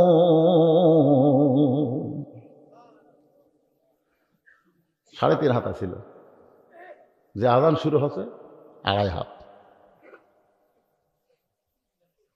আজান শুরু হয় কয় হাত? আজান শুনবে না তো, ওই শামসুর রহমানের দল করে ফজরের আজান বেশ্যার কান্নার মতো। শামসুর রহমানের দল করে, যারা আজান শুনে ল্যাপের মধ্যে মাথা ঢুকাই, ওরা ওই দল। মাথার উপর দিছে, এখন পাও বার হবি, কি করবি? পাও টাইনা বুকের কাছে থসে। আপনি বেড়া থেকে মনে করবেন চাউলের বস্তা ঢাকছে, চাউলের বস্তা, আগাও নাই পাছাও নাই, কিরে গেল কোথায়? টান দিয়ে দেখেন ল্যাপের ভিতর ওর সাইজ আর সাইড থেকে কুত্তের সাইজ, একই সাইজ। আজকে যারা এখানে বসে আছেন, সবচাইতে সুন্দর আমল হলো আসসালাতু খায়রুম মিনান নাওম শোনার পরে ল্যাপের মধ্যে থাকবেন না, বার হবে। কারা কারা বার হবেন আল্লাহকে একটু হাত দেখান। কে কে হাত তোলেন দেখেন তো, হাতটা লুলা হয়ে যায়, হাত তোলেন না। এই তোলেন ভাই, তোলেন, এটা তোলেন, সবাই তোলেন। লিল্লাহি তাকবীর, হাত নামান। আল্লাহ এই হাতওয়ালা মানুষদেরকে ফজরের নামাজের জন্য কবুল করে নাও, জোরে কান আমিন। আল্লাহ পারে কি পারে না? বাজান একটু খেয়াল করবেন। ওমর ফারুক বলেন, আজানের গুরুত্ব দাও, আজানের গুরুত্ব দাও। রাসূল বলেছেন, আজান দেওয়ার 3 মিনিটের মধ্যে যারা মসজিদে চলে আসবে, উট কুরবানির সওয়াব আল্লাহ তার আমল নামায় দিবে। 5 মিনিটের মধ্যে যারা আসবে, গরু কুরবানির সওয়াব পাবে। 10 মিনিটের মধ্যে যারা মসজিদে ঢুকবে ছাগল কুরবানি সব পাবে। মুয়াজ্জিন যখন আকামত দিবে এমন সময় যারা মসজিদের মধ্যে ঢুকবে তারা সব থেকে বঞ্চিত হবে না। একটা মুরগি ডিম দান করার সওয়াব আল্লাহ তার আমলে দিয়া দিবে। ইল্লা ইল্লা মাগরিব, শুধু মাগরিব নামাজ ছাড়া প্রত্যেক নামাজে এই সওয়াবটা আল্লাহ দিয়া দিবে। কারণ মাগরিবের নামাজ ওই 3 মিনিট 4 মিনিট 5 মিনিট দেরি করলে আপনি আর জাহান্নাত পাবেন না। আপনারা বলেন তো 4 ওয়াক্ত নামাজের সময় আছে, কিন্তু মাগরিবের সময় কেন নাই? অল্প সময়ই নামাজ পড়া লাগে, কারণ কি কন্ত দেখি? না পারলে আমি কয়ে দেবো কারণ কি জানেন? এই কারণ জানেন? না জানলে বলবেন জানি না। তো জানি না কইতে কি হয়? জানার জন্যই তো আইছেন, ধরে কোন কথা ঠিক কিনা? যেটা আপনারা জানবেন না সেটা জানবেন কোরআন হাদিসের আলোকে। আল্লাহর বান্দারা রাখাল এতদিন নামাজ পড়তো বারান্দায়, জোরে কোন কোথায়? কিন্তু আজকে পড়বে কোন জায়গায়? যেই মাত্র আজান দিয়েছে এতদিন রাখাল সিনা টান করে লাবিতে তেল দেওয়ার মতন ধীরে ধীরে হাসতো, মনে হয় পাঁত মিন্দি দিছে। কিন্তু আজকে সামনে কাতার ধরার জন্যে রাখাল মার্চ পুলিশ এবং আর্মির মতন হাঁটতেছে, কারণ সামনে কাতার ধরা লাগবে ওমরকে এক নজর দেখার জন্যে। বারান্দায় এসে রাখাল কান্দের বলে, রে বারান্দা, এতদিন বাইরে নামাজ পড়েছি, আজকে ভিতরে ঢুকতে চাই। হাদিস আছে বিস্তারিত, হুজুরি কলব ব্যতীত কঠিন কালেও নামাজ তোর হবে না। তবে কেন গাও জোয়ারি, মানুষকে দেখাও নামাজ পড়ি, ও তোমার সিদ্ধ বীজে সুফসল ফলে না। শুধু মসজিদের মধ্যে ঢুকলে হবে না, নামাজের ভিতরে ঢুকতে হবে। আমরা মসজিদের মধ্যে ঢুকি, বেড়া এসে গল্প করি, যতগুলো মসজিদে নামাজ পড়লাম, কিন্তু আজকের মসজিদটা খুবই সুন্দর, সেই রকম গল্প করতেছে। ফেরেশতাকে আল্লাহ ওই মসজিদ দেখলো, আল্লাহ কয় আর দেখাই এই পর্যন্ত, ওই ঢোকেনি তো, ওই যার মধ্যে ঢুকছে সেটাই দেখছে, ওই তো নামাজের মধ্যে ঢোকে নাই। নামাজের মধ্যে ঢোকার মসজিদের মধ্যে ঢোকা আকাশ পাতাল তফাৎ, জোরে কোন কথা ঠিক কিনা? আসসালাতু মিরাজুল মুমিনিন, নামাজ হচ্ছে মুমিনদের মেরাজ। রাখাল বলতেছে এতদিন বারান্দায় নামাজ পড়েছি, আজকে সামনে কাতারে নামাজ পড়বো। এই বলে মসজিদের মধ্যে ঢুকতেছে ডান পায়ে, জোরে কোন পায়ে? হবে আল্লাহর জিকির দিয়া, জোরে কোন সুবহানাল্লাহ। আল্লাহ বলেছেন কদ আফলাহা মান তাযাক্কা ওয়া যাকারা ইসমা রাব্বিহি ফাসাল্লা, জোরে কোন সুবহানাল্লাহ। রাখাল ভিতরে গিয়া সামনে কাতারে যাবার চায়। সামনে যখন রাখাল যাবার চাই, প্রত্যেকটা সাহাবী সরে সরে রাখালকে যাওয়ার রাস্তা করে দেয়। রাখাল চোখের পানি বের করে বলে, আল্লাহ, বাহিরে থেকে কি মনে করছিলাম ভিতরে দামি দামি সাহাবী, কিন্তু ভিতরে ঢুকে দেখতেছি আমিও যা এরাও তাই। এটা বাইরে থাকা বোঝা যাবে না, এটা ভিতরে ঢুকে বোঝা যায়, জোরে কোন ঠিক কি না? এসপি সাহেব দাঁড়াইছে প্রথম কাতারে, এখন পর্যন্ত একজন মুসল্লি লাগবে, কাতার পুরা হয় না। এসপি চারদিকে তাকায় দেখে কোনো মানুষ নাই, কিন্তু একটা লোক না হলে তো কাতার পুরা হয় না। হঠাৎ নজর গেছে দরজার দিকে, চৌকিদার খাড়া হয়ে আস। এসপি রাখতে চায়, চৌকিদার বলে, না স্যার, আপনি এসপি, আমি চৌকিদার। এসপি বলতেছে ওটা বাইরের কথা, আমি এসপি, তুই চৌকিদার, ওটা হলো বাহিরের কথা, ভিতরের কথা হলো তুইও যা আমিও তাই, আয়। চৌকিদার সাহস পায় না। এসপি কাতার ছেড়ে চৌকিদারের হাত ধরে বলে, আসিস না কেন? একেবারে নিজের কাছে দাঁড় করায় বলতেছে, পায়ের সঙ্গে গোড়ালি মিল কর। চৌকিদার কান্দের বলে, স্যার আমারটা ফাটা, আপনারটা তেল তেলা। এসপি বলতেছে, ফাটাও তেল তেলা একাকার হয়ে যাবে। কুল্লু মুসলিমুন ইখওয়া, প্রত্যেকটা মুসলমান ভাই ভাই। মসজিদের মধ্যে ঢুকলে এসপি চৌকিদার নাই, আমরা সবাই যেন ভাই ভাই। চৌকিদার বলতেছে, আল্লাহ রে, এটা কোন জায়গা রে, যেখানে ঢুকলে এসপি চৌকিদার এক হয়ে যায়। এতদিন রাখাল মনে করতো ভিতরে দামি দামি সাহাবী, কিন্তু আজকে ভিতরে ঢুকে দেখতেছে সামনে যাবার চাইলে সবাই রাস্তা করে দেয়। রাখাল যাইতে যাইতে একেবারে প্রথম কাতারে, একেবারে মেহরাব বরাবর যেই কাতারটা প্রথম, ওই কাতারই রাখাল দাঁড়িয়ে 2 রাকাত সুন্নত নামাজ পড়েছে। কারণ ফজরের পূর্বে 2 রাকাত সুন্নত আছে না নাই? সবচাইতে সুন্দর আমল হলো 5 ওয়াক্ত নামাজে 12 রাকাত সুন্নত পড়া। 5 ওয়াক্ত নামাজে কয় রাকাত? তার মধ্যে ফজরে 2 রাকাত, জোহরে 6 রাকাত, মাগরিবের পরে 2 রাকাত, এশার পরে 2 রাকাত, এই সর্বসাকুল্যে 12 রাকাত। আপনারা কি পড়েন না? অনেকে খালি চিন্তা করে জামাত শুরু হলে যাব, জামাত শুরু হলে যাবো, তো জোহরের আগে যে 4 রাকাত সুন্নত আছে সেটা অনেকে ধান্দা করে না, এই কথা করেই করে না। হ্যাঁ, এই 12 রাকাত সুন্নত না পড়লে আপনার পাপ হবে। সে 12 রাকাত কি কি খেয়াল করছেন? ফজরের পূর্বে কয় রাকাত? জোহরের পূর্বে 4 রাকাত, জোহরের পরে 2 রাকাত, মাগরিবের পরে 2 রাকাত, এশার পরে 2 রাকাত, এই সর্বসাকুল্যে 12 রাকাত। আহসানু আমালা, জোরে কোন সুবহানাল্লাহ। রাকাল ফজরের 2 রাকাত সুন্নত নামাজ আদায় করে চুপটি করে বসে গেছে। এমন সময় এক সাহাবী মসজিদের মধ্যে ঢুকে তাকে জায়গা দখল। হয়তো আপনারা বলবেন, হুজুর মসজিদ আবার জায়গা দখল কেমনে হলো?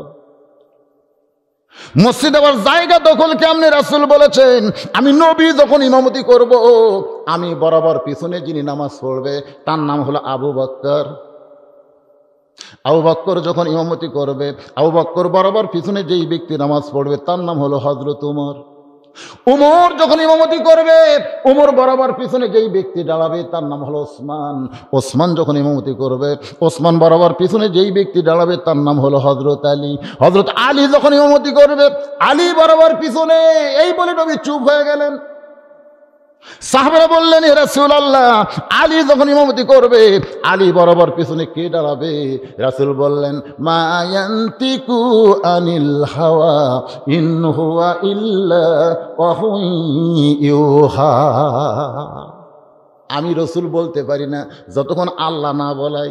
এই পর্যন্ত বলার কারণ হলো, এই পর্যন্তই হলো খোলাফায়ে রাশেদা। জোরে কান সুবহানাল্লাহ। তাহলে হযরত ওমর যখন নামাজ পড়াবে, ওমর বরাবর যিনি পিছনে দাঁড়াবে তার নাম কি? এতক্ষণ কি শুনলেন? নাম কি কোন? কিন্তু আয়েশা দেখে জায়গা দখল। যে জায়গায় হযরত ওসমান, সে জায়গায় রাখাল বসে আছে।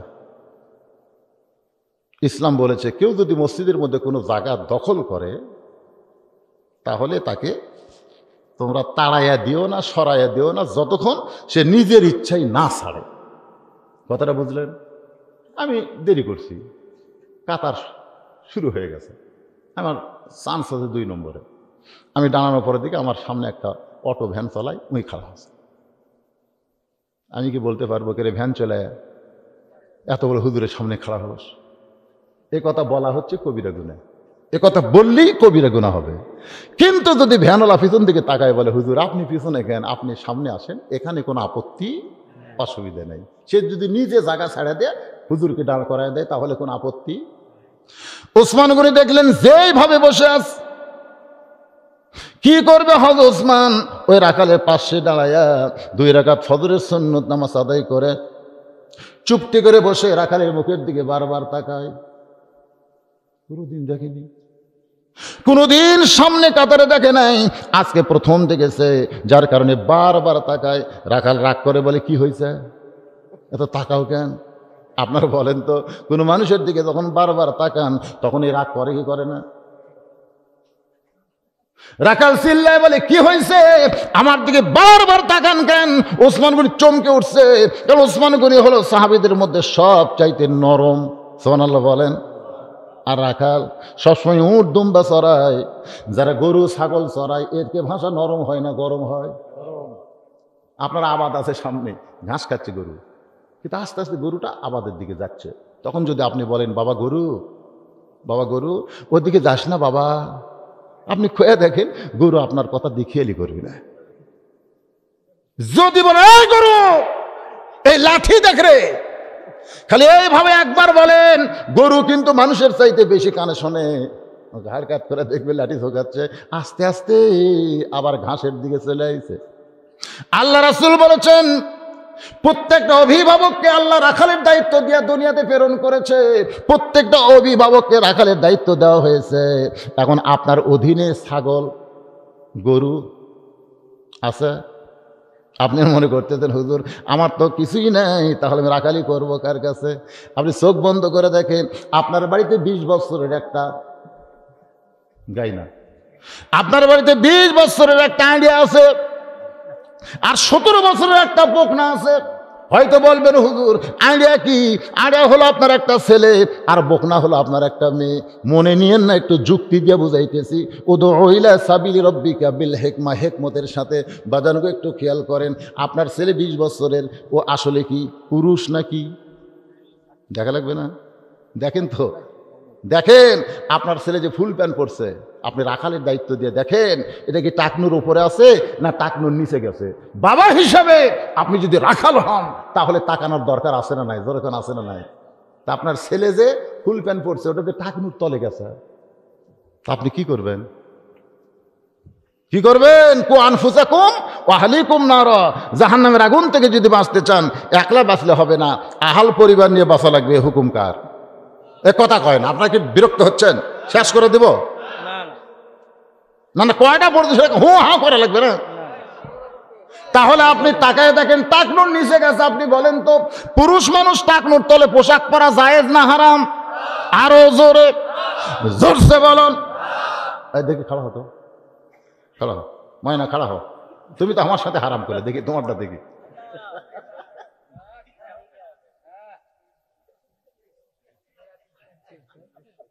তাহলে তোমারটা টাকনুর তলে গেছে বাবা।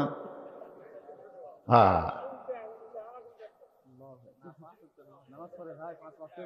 সোহান আল্লাহ। বাজান তোমারটা দেখি, কোনো মন খারাপ করো না, হারাম কিন্তু সগলি করছে, সব গুজাত হচ্ছে রে। মাশাআল্লাহ লিল্লাহ তাকবীর। মানে দুইজনে গুছা রাখছে আগে থেকে রেডি। এরা হুজুর যদি তাল মারে আমরা ফেল করবো না। লিয়াবলুয়াকুম আইয়ুকুম, পরীক্ষা করা হবে। সুন্দর আমল, এটাই সুন্দর আমল বাজান। টাকনু ঢাকবা না, পুরুষ মানুষ টাকনুর তলে পোশাক পরবে না, টাকনুর তলে পোশাক পরবে নারী। টাকনুর তলে পোশাক পরবে কে? আরো জোরে কন। আর পুরুষেরা টাকনু বের করে রাখবে, আর ঢিলা ঢালা পোশাক পরা লাগবে, যেটা পরে বসে পেশাব করা যায়। অনেক ছেলেরা খাড়া হয়ে পেশাব করে না? আপনারা বলেন তো, খাড়া হয়ে পেশাব নিংড়ে না? পেশাব তখন মানে একটু থামে গেছে, ওই মনে করতে আমার হয়ে গেছে, চেন তুলে দিছে। চেন যেই তুলে দিছে টপ টপ করে পড়তেছে, পড়ে এখন ওই জায়গাটা গেছে ভিজে। ওরা ন্যাঙ্গটি ভিতর আছে দেখে আপনি বেড়া থেকে বুঝতেছে না, কিন্তু ভিতরের ওই ন্যাঙ্গটি ভিজে গেছে। যখন বাচ্চা 6 মাসে পেশাব করতো, মা কি করতো? দৌড়ে, বাচ্চা কিন্তু সতর্ক সংকেত, তখন মা বুঝিছে কাম হসে, আমার বাবু পেশাব করছে। আয়সা একেবারে পেশাবের কাপড় টান দিয়ে পাশা টুচা মুছে দিয়ে আবার একটা শুকনা কাপড় দিচ্ছে, কারণ মা জানে পেশাবের উপরে বেশিক্ষণ বাচ্চা থাকলে পেশাবের একটা কামড়ি ব্যারাম আছে না নাই? জোরেক্ষণ আছে না নাই? তাহলে 6 বছরের বাচ্চা পেশাব করলে মা দৌড়ে সে পেশাবের কাপড় ফাইলা দেয়, নতুন কাপড় দেয়। কিন্তু তুমি 20 বছরের ছেলে পেশাব করার পরে টপ টপ করে পেশাব দিয়ে তোমার কাপড় ভিজিছে, এখন কে টান দিবে? কথা কয় না, কে টান দিবে? কেউ দিবে? কেউ দিবে না। তো সারাদিন ওই পেশাব ভিজা অবস্থা থাকতে থাকতে ওই যন্ত্রের উষুমে শুকে গেছে। তো শুকে যাওয়ার পরে কি হচ্ছে শোনেন, ওই জায়গায় একটা জার্ম, শোনেন, জার্ম পয়দা হয়েছে। ওই জার্মটা আপনার অনুবীক্ষণ যন্ত্র ছাড়া দেখা যায় না, কিলবিল কিলবিল কিলবিল করতেছে। আপনার ওই জিনিসটা আস্তে আস্তে, আপনি তো খুব আঁটো সাঁটো ফুল প্যান্ট পরছেন, তো একেবারে টাইট ফুল প্যান্ট, তো ওটা বাতাসও পাচ্ছে না, ওই জায়গা বেঁকা হয়ে একটা আপনি সাইজ করে চাপা দিয়ে থাকেন, ইটিয়া চাপা ধরছে। কি চাপা? হাসতেছেন? আজকে বিয়ে করলে ওভার ডিউটি কি জন্য হচ্ছে বোঝা লাগবে না? আপনি বাবা হিসাবে রাখালি করার দরকার আছে না নাই? কতক্ষণ আছে না নাই? কেমন রাখাল ছিলেন আল্লাহর নবী শুনবেন।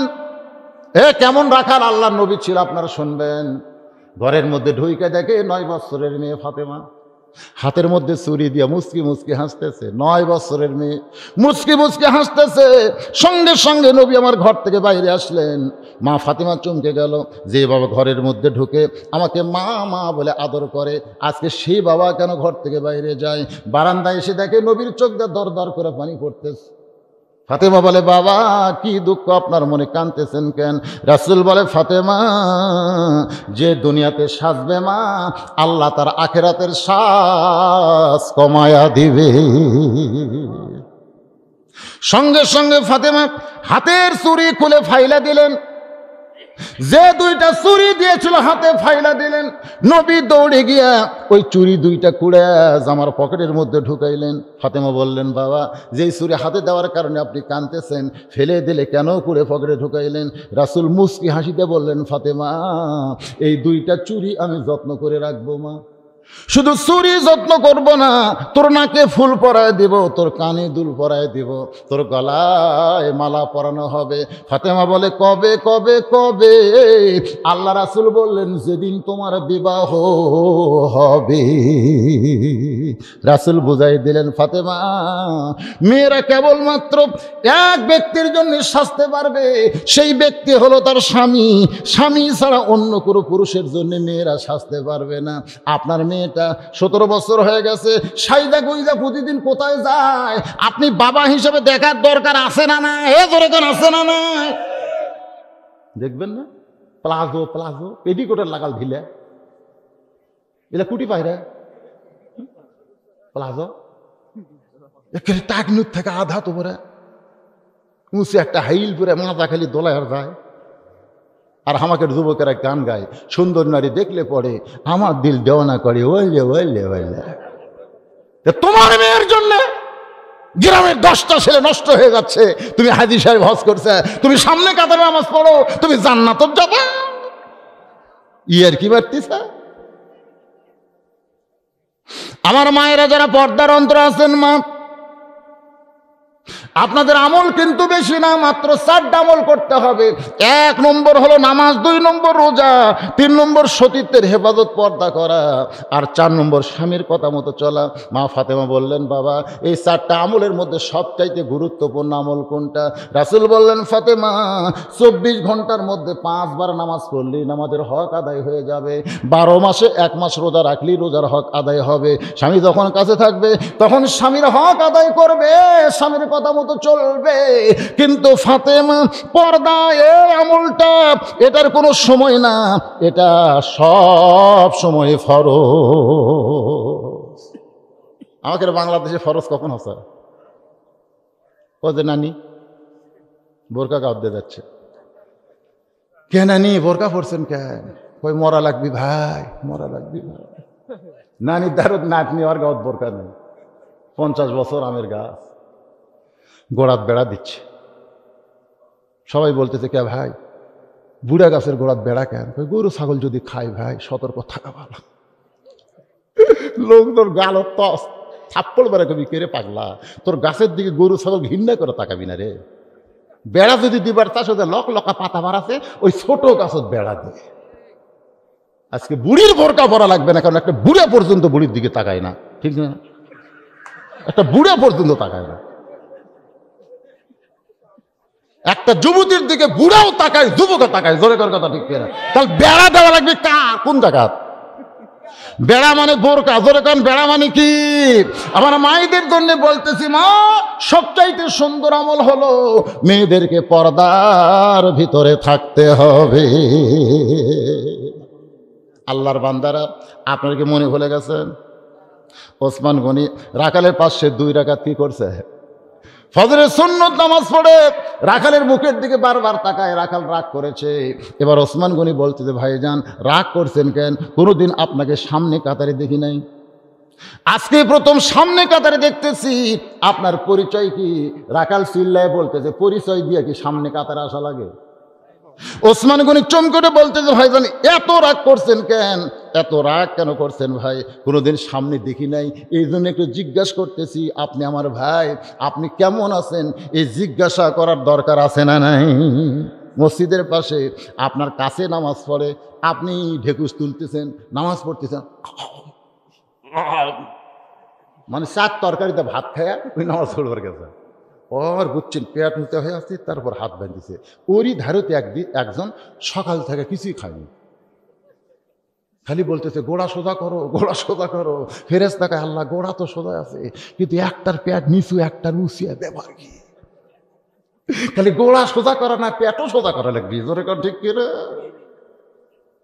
আমার ভাই, তোমাকে কোনোদিন সামনে কাতারে দেখি না, আজকে দেখতেছি। তোমার পরিচয় কি? এইটাকে আমি নিবার পারবো না। রাখাল বলতেছে, আমি বারান্দায় নামাজ পড়ি, আমি ভিতরে কোনোদিন ঢুকি নাই। আজকে প্রথম কাতারে আসার কারণ হলো শুধু দেখার জন্য এসেছি। একটাবার দেখা যদি হয়ে যায়, আমার সারা জীবনের সাধনা আল্লাহ পুরা করবে, আর কোনোদিন ভিতরে আসবো না। শুধু একটাবার দেখার জন্য আমি এসেছি। ওসমান গনি ছোট বাচ্চার মতন কান্দে। রাখাল গায়ে হাত দিয়ে বলে, কি হলো, আপনি কেন কাঁদতেছেন? ওসমান বলে, ভাইজান, তুমি একটা দিন এসেই দেখবে তোমার কত বড় ঈমান। একদিন এসেই তুমি দেখবে, আর দেখা হলেই তুমি চলে যাবে। আজকে কয়েক বছর হলে আমি সামনে নামাজ পড়তেছি, এখন পর্যন্ত আমার দেখা হয় নাই। কারণ রাখাল দেখতে চাই হযরত ওমরকে, আর ওসমান গনি দেখতে চায় নামাজের মালিক আল্লাহকে। সুবহানাল্লাহ কর না কেন? দুই জনের দেখাই ঠিক। একজন দেখবে আল্লাহ, যেরকম একজন দেখবে কি, আর একজন দেখবে আল্লাহওয়ালা। আল্লাহওয়ালা, আল্লাহওয়ালার সাথে সম্পর্ক রাখলে আল্লাহর সাথে আপনার সম্পর্ক হবে কি হবে না? জোরে কোন হবে কি হবে না? রাখাল দেখতে চাই কাকে? ওমর না কয়, এখন আল্লাহওয়ালাকে। জোরে কোন কাকে? আর ওসমান গনি দেখতে চাই কাকে? আল্লাহকে। এত বছর হলে সামনে কাতারে নামাজ পড়তেছি, আজ পর্যন্ত আমার দেখার ভাগ্য হলো না। রাখাল বলতেছে, তাহলে তোমার চোখে দোষ আছে। যাই যেমন মানুষ, তার চিন্তা ভাবনাও তেমন। ওসমান গনিকে বলতেছে, তোমার চোখে সমস্যা আছে, তুমি আমার হাত ধরো, তুমি আমার হাত ধরো, আমি নিজেও দেখব এবং তোমাকেও দেখায়া দেব। ওসমান গনি তাকায় বলে, মাবুদ, নিজের যোগ্যতায় হলো না। তুমি কোরআন কারিমে বলেছো, ইয়া আইয়ুহাল্লাযীনা আমানু তাকুল্লাহা ওয়া কুনু মা'আস সাদিকিন। রে ইমানদার বান্দারা, আল্লাহর ভয় যদি কলিজার মধ্যে রাখতে চাও, তাহলে আল্লাহওয়ালা সাদিকিন বান্দার সাথে হয়ে যাও। ওসমান গনি বলে, মাবুদ, নিজের যোগ্যতায় পাইনি আল্লাহ, কিন্তু এমন একজন মহামানবকে আমার কাছে পাইছি যে নিজেও দেখবে এবং আমাকেও দেখায়া দিবে। ওসমান গনি রাখালের হাত ধরে খালি মুচকি মুচকি হাসতেছে, মাস কাম হবে। আর ওসমান গনির মতো মানুষ আছে যারা হজ করেছেন, মুরব্বি তো করছেন ইনশাল্লাহ, আলহামদুলিল্লাহ। জান্নাতুল বাকির প্রথম গেট খুলেই যে কবর, জ্যান্ত জ্যান্ত। ওই যে কোরআন আয়াত বললো না, ওয়ালা তাকুলু লিমা ইউকতালু ফি সাবিলিল্লাহি আমওয়াত। আল্লাহ বলেছে বাল আহইয়া, আমার রাস্তায় যারা জীবন দেয় তাদেরকে মৃত্যু বলো না, আমি আল্লাহ বলতেছি জীবিত। ওসমান গনি কিন্তু আল্লাহ রাস্তায় জীবন দিয়েছে, কোরআন শরীফ পড়া অবস্থায় তাকে হত্যা করা হয়েছে। তাহলে কি মরছে? বাল আহইয়া। তার কবরের পাশে দাঁড়াইলে, যারা হজ করছেন তারা জানেন, ওখানে দাঁড়াইলে গোটা দেহ মনে কারেন্ট শর্ট করতেছে, থরথর করে কাঁপে। ওসমান গনির কবরের দিকে তাকান, কোনো মাজার নাই ভাই রে। আমাদের বাংলাদেশে যতগুলা মাজার আছে সব পাকা রাস্তার ধারত, রিয়েল লাইনের ধারত একটা মাজার নেই। কারণ গাড়ি থামাবার পারে না, টাকাও দিতে পারে না। আর এই শালারা পাকা রাস্তার ধারত মাজার করছে। আপনার বেশি মাজার পাবেন সিলেটের দিকে, তার ঘোড়া আসা, লেদা আসা, মানে ঘোড়া আসা মানে ঘোড়া মরিছে, তার এক মাজার, ঘোড়া দিয়ে লাগিয়েছে সেটাও এক মাজার। হ্যাঁ, হাসতেছেন। ওই যে তাহিরি একটা বক্তা আছে, আছে না, ওর ওয়াজ আপনারা শুনতেন। ওই তখন শুরু করে দেয়, কানা বাবা, ন্যাংরা বাবা, খাজা বাবা, ল্যাংটা বাবা, এক নিঃশ্বাসে 100টা বাবা কয়। আল্লাহর বান্দার একটু মনোযোগ দেবেন। লিয়াবলুয়াকুম আইয়ুকুম আহসানু আমালা। আপনারা কি বিরক্ত হচ্ছেন? ওসমান গনির কবরের পাশে দাঁড়ান যারা হজ করেছেন, কবরের দিকে তাকায় দেখি ছোট্ট একটা পাথরে খোদাই করে লেখা আছে ওসমান গনি। আল্লাহু গানিয়ুন ওয়া আনতুমুল ফুকারা। আল্লাহ হচ্ছে ধনী আর আমরা সবাই ফকির। রাসূল বললেন ইল্লা ওসমানু গানিয়ুন, ওসমান হলো গনি, ওসমান হলো সব চাইতে ধনী। সাহাবারা বললেন ইয়া রাসূলুল্লাহ, কোরআন বলল আল্লাহ গনি আর আমরা ফকির, আর আপনি বলেন ওসমান গনি কেমনে? রাসূল বলেন তাহলে শোনো, আমি নবী বসে আছি, এমন সময় এক সাহাবী এসে আমারে বলে ইয়া রাসূলুল্লাহ, আজকে ক্ষুধার জ্বালায় বড় কষ্ট পাই, 2 দিন হলে আমার বাড়িতে কোনো খাবার নাই, যদি পারেন আল্লাহর একটু একটু সাহায্য করেন। সঙ্গে সঙ্গে নবী আমার জুব্বাখানা তুললেন, নবী জুব্বাখানা তুললেন। এইভাবে জুব্বা তোলার পরে তাকায় দেখে নবী পাথর বেঁধে বসে আছে। সাহাবী বলতেছে, আমি তো আর কি ক্ষুধার্ত, আমার চাইতে বেশি ক্ষুধা নিয়ে আপনি বসে আছেন। এই বলে সাহাবী যখন যাবার চাই, নবী বললেন আম্মা সাইলা ফালা তানহার, সায়েলকারীকে ফিরানো যাবে না, সুন্দর ভাষায় তাদেরকে সান্ত্বনা দেওয়া লাগবে। সুবহানাল্লাহ কোন? আল্লাহ নবী বললেন, ও সাহাবী, তুমি ক্ষুধা নিয়ে আমার কাছে আইছো, তুমি খালি খালি কেন ফেরত যাবে, বরং একটু দাঁড়াও। সাহাবী যখন দাঁড়াইছে, এমন সময় নবী ডাক দিলেন, আলী লব্বাইক ইয়া রাসূলুল্লাহ। সব সময় যে সাহাবী নবীর কাছে থাকতেন, সে সাহাবীর নাম হলো হযরত আলী। জোরে কোন সুবহানাল্লাহ। আপনারা মনে করেন সব সময় আবু বকর না, গারে সুরে আবু বকর ছিল, কিন্তু হিজরতের সময় আলী কিন্তু নবীর কাছেই ছিল। জোরে কোন ঠিক কিনা? আল্লাহ রাসূল বললেন, তুমি আমার খেতা গরম করো, কি করো, আমার চাদর মুড়ি দিয়ে ঘুম পাড়ো। তার মানে নবীর কাছে কে ছিল? আর নবী আবু বকরের কাছে গেছিল। এই জন্য আপনারা ভুল করবেন না, সব সময় যে সাহাবী নবীর কাছে থাকতেন, একেবারে ছোট্টবেলা থেকে নবীর কোলে কাঁখালে যে সাহাবী বড় হয়েছে, তার নাম হচ্ছে হযরত আলী, যিনি আল্লাহ রাসূলের আপন চাচাতো ভাই। যেই চাচা নবীকে লালন পালন করেছে আবু তালেব, তারই সন্তান। জোরে কোন সুবহানাল্লাহ। আলী লব্বাইক ইয়া রাসূলুল্লাহ। নবী বললেন, তোমার এই ভাই ক্ষুধার জ্বালায় আমার কাছে সাহায্য নিবার আইছে। আলী বলতে, তো হুজুর আপনি দিবার পারলেন না, আমাকে কেন ডাকতেছেন? আজকে 3 দিন হলে আমার পেটে কিছু পড়ে নেই। আল্লাহ রাসূল বলে, আলী রে, তোমাকে কিছু দেওয়ার জন্য ডাক দেই নাই, বরং তুমি একটা চিঠি লেখো ওসমানের কাছে, চিঠির মধ্যে 2000 টাকার একটা অঙ্ক বসায় দাও, চিঠির নিচে আমি নবীর নামটা খোদাই করে দাও, লিখে দাও। হযরত আলী নবীর কথা মতো একটা চিঠির মধ্যে 2000 টাকার অঙ্ক বসায়া ওই চিঠির নিচে আল্লাহ নবীর নামটা লিখে গরিবের হাতে দেয়। গরিব চিঠি এখানে নিয়ে ওসমান গনির কাছে গিয়ে দেখে ওসমান গনি কেশিয়ারের সঙ্গে ঝগড়া করতেছে। এই বেটা 4 আনা গেল কোথায়? কি হিসাব করি 4 আনা গেল কোথায়? 4 আনা না হিসাব মিলা পর্যন্ত আমি কিন্তু আজকে তোরে ছুটি দেব না।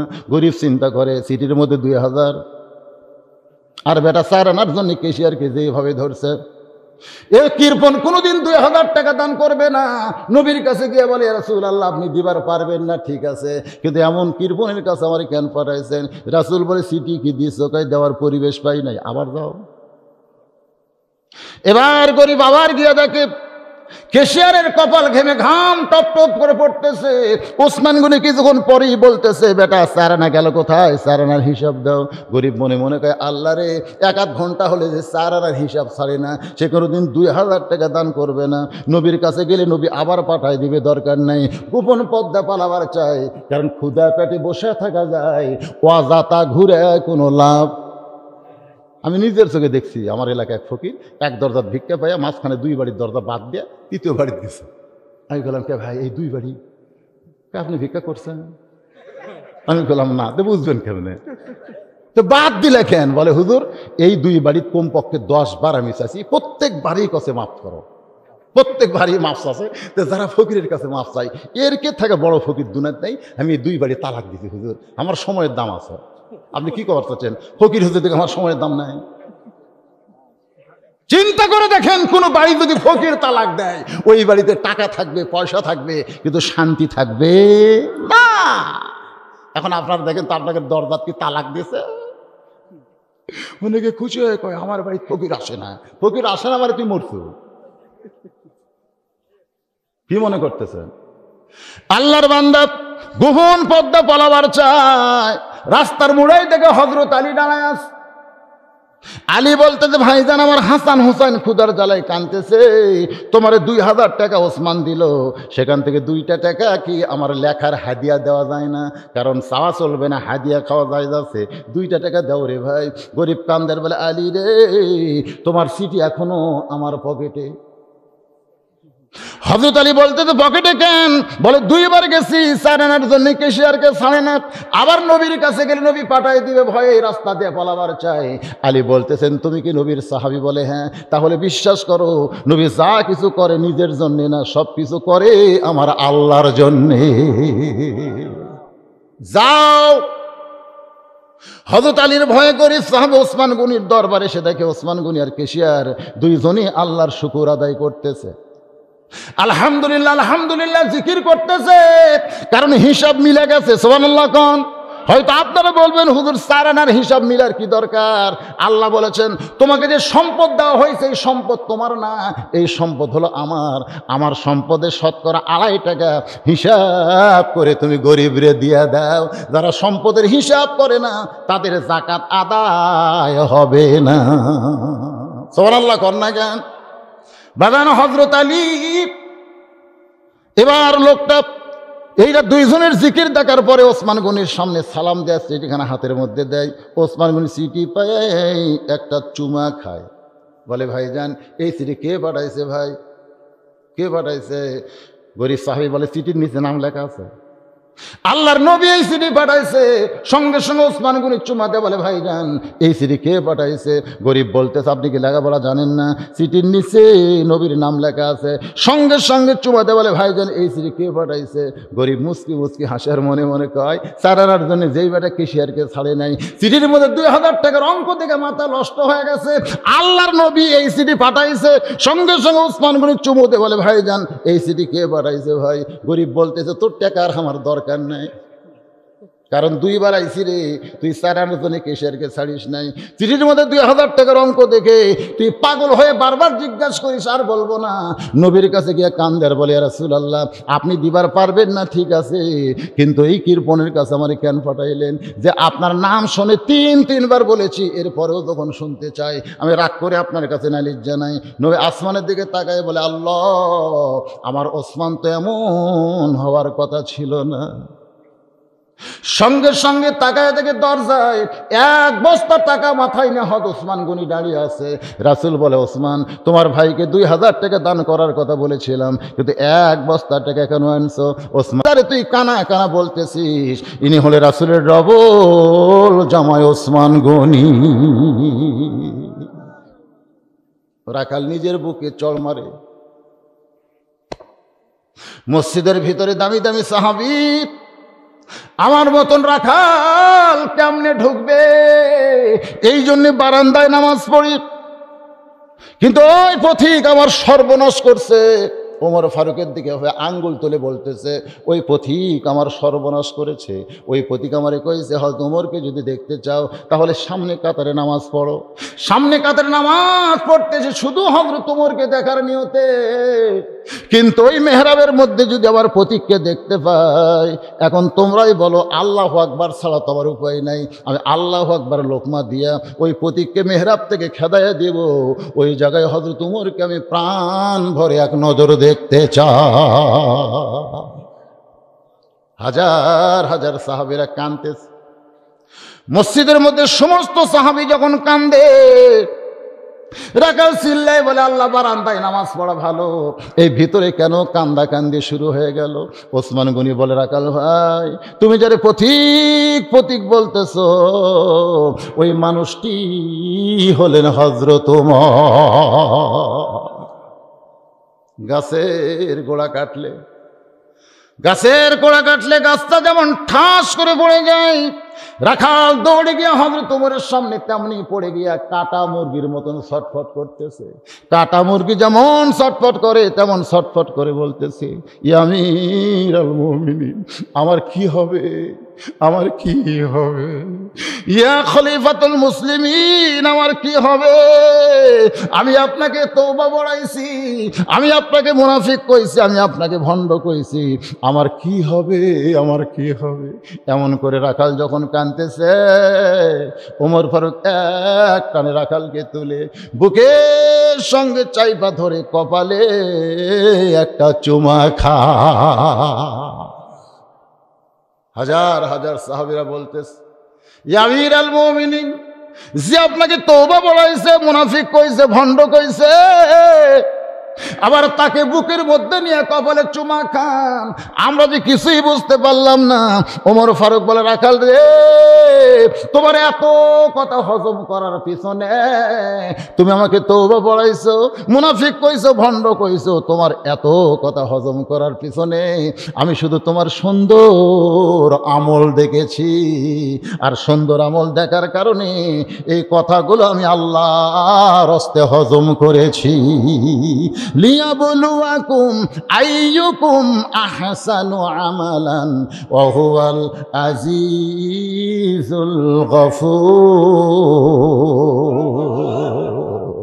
ভাইজান, আজকে আলোচনার ভিতর দিয়ে এই জিনিসটা আমি আপনাদের বোঝানোর চেষ্টা করলাম। সুন্দর আমল কিন্তু বর্তমানে বাংলাদেশে হচ্ছে না। নেক আমল হচ্ছে, ঠিক কিনা বলেন? হচ্ছে না। সুন্দর আমল, সুন্দর কথা, সুন্দর কোরআনের কথা আজকে আমরা সুন্দরভাবে আপনাদের সামনে উপস্থাপন করতে পারি না। আজকে যতটুকু আলোচনা হলো এর ভিতরে বুঝ মোতাবেক আল্লাহ যেন আমাদেরকে আমল করার তৌফিক দেয়। সকলে বলে আমিন।